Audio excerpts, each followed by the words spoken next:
इस वक्त हम हैं बाबा नारायण साकार हरि के पैतृक गांव बहादुर नगर में और बहादुर नगर का ये आश्रम है बाबा का। बताया जाता है कि ये सबसे पहला आश्रम है। सबसे पहले इसी आश्रम की स्थापना हुई थी क्योंकि ये इनका पैतृक गांव है और यहीं से इन्होंने एक तरह से आध्यात्म और सत्संग के जीवन का प्रारंभ किया था।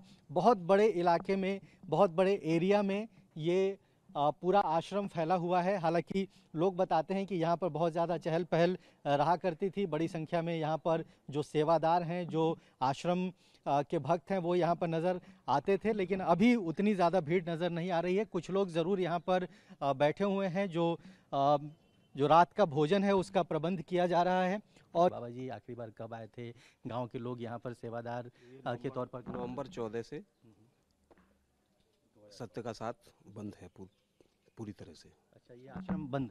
आश्रम तो खुला है, आश्रम बंद नहीं है। सत्य का साथ पहले यहाँ होता था, अब नहीं होता। सत्संग नहीं होता? हाँ, और उसके बाद प्रभु जी नहीं आए हैं। अच्छा। एक बार जब ये वो बना, ट्रस्ट बना है 23 में, जून में बना, मई 23 में, तब आए थे रजिस्ट्रेशन के लिए। तो बाबा जी से आप लोगों के संपर्क रहते होंगे, आप लोग मुलाकात वगैरह तो करते ही होंगे? जब आते हैं तो मुलाकात होती है। कुल मिला के यहाँ पर जो सब्जी उब्जी बन रही, तो कितने लोग अक्सर यहाँ पर रुकते हैं जो भोजन वोजन करते होंगे? 26 की संख्या है धाम पर रहने वालों। रेगुलर प्रतिदिन? बीच बीच में बढ़ भी जाती होगी? हाँ, बीच बीच में ये सेवादार आ जाते हैं तो बढ़ जाती है। आप लोग आ गए तो आप लोगों की प्रसाद की व्यवस्था है। कल की जो घटना हुई है, बहुत सारे लोगों की जान चली गई है, आप लोगों के लिए भी बहुत दुखद होगा। उसके बाद से कुछ पता चल पाया है कि बाबा जी के मन में क्या है, क्या सोच रहे हैं इस पूरी घटना के बाद? वो भी बहुत दुखी। देखो, जीवन की मौत अटल सत्य आप जानते हैं, घटनाएं होती रहती हैं।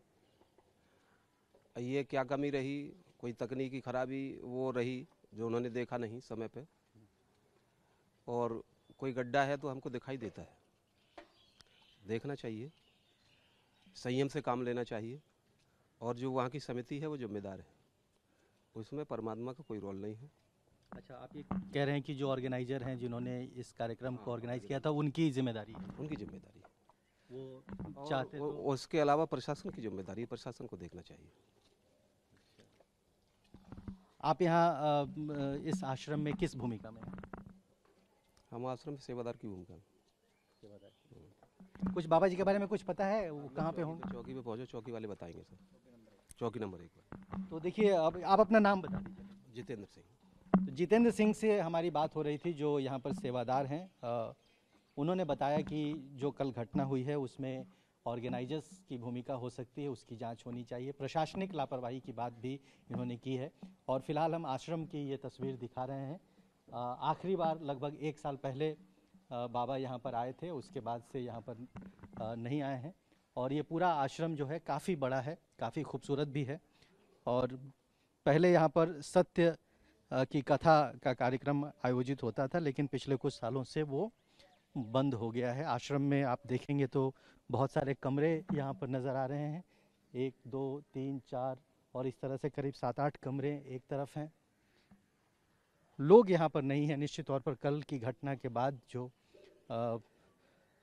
माहौल बना, कल की घटना के बाद निश्चित तौर पर लोग बहुत ज़्यादा दुखी होंगे। और चूँकि सवाल उठ रहे हैं आश्रम पे भी और पूरे कार्यक्रम पर भी, तो उसका कहीं ना कहीं असर भी यहाँ पर दिखाई दे रहा है। जो भीड़ यहाँ पर अक्सर हुआ करती थी, बड़ी तादाद में लोग यहाँ पर नज़र आते थे, जैसा कि यहाँ के लोग बताते हैं, वो भीड़ या उस तरह की संख्या लोगों की इस वक्त नज़र नहीं आ रही है। कैमरामैन अशोक चौहान के साथ रजनीश रंजन, TV9 भारतवर्ष, उत्तर प्रदेश, कासगंज।